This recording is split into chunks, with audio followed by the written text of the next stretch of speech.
दिल्ली में आयोजित AI summit में उस वक्त हड़कंप मच गया जब गलगोटिया यूनिवर्सिटी के इनोवेशन पर सवाल उठने लगे। जिस रोबोट डॉग ओरियन को यूनिवर्सिटी अपनी रिसर्च का गौरव बता रही थी, वो चंद घंटों में विवाद के घेरे में आ गया।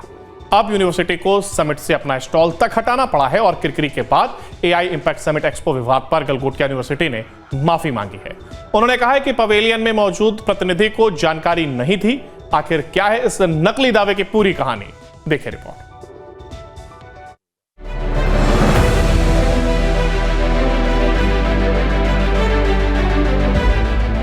तस्वीरें दिल्ली में चल रहे भव्य एआई समिट की हैं। यहाँ गलगोटिया यूनिवर्सिटी के स्टॉल पर सबकी निगाहें एक रोबोटिक डॉग पर टिकी थी। नाम दिया गया था ओरियन। दावा किया गया कि यह यूनिवर्सिटी के छात्रों और रिसर्च टीम की कड़ी मेहनत का नतीजा है। I wanted to ask you, we see all this new technology happening here. We see this. This is Orion. You need to meet Orion, and this has been developed by the Center of Excellence at the Galgotias University. I would also like to take a moment to brief you about Galgotias University.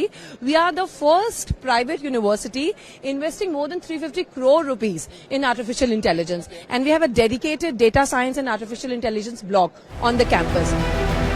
University इसे भारतीय innovation के एक चमकदार उदाहरण के रूप में पेश कर रही थी, लेकिन जैसे ही इसकी तस्वीरें सोशल मीडिया पर पहुंची, इस देसी दावे की हवा निकल गई।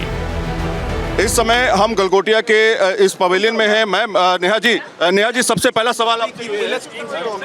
नेहा जी ये बताइए कि क्या ये पूरा कंट्रोवर्सी क्या है? ये इंडियन है कभी नहीं कहा। हमने देश की छवि को किसी भी तरह से आहत करने की कोई प्रयास हमारा कभी नहीं रहा। कहना चाहती हूँ, एक मिनट मैम, हमने उसके ऊपर का जो O2 साइन है उसको कभी भी छुपाने की, हाइड करने की कोशिश नहीं की, क्योंकि हमने कभी ये क्लेम ही नहीं किया कि हमने इसको बनाया है। आपको नहीं लगता अगर हम ऐसा क्लेम करते तो हम वो भी करने की कोशिश करते? हमने कहीं नहीं। We have brought it as a part of the investment, upskilling के लिए, रिसर्च डेवलपमेंट के लिए। आपके मोबाइल पर तुरंत आएगी ब्रेकिंग न्यूज। स्क्रीन पर सबसे पहले दिखेगी बड़ी खबर।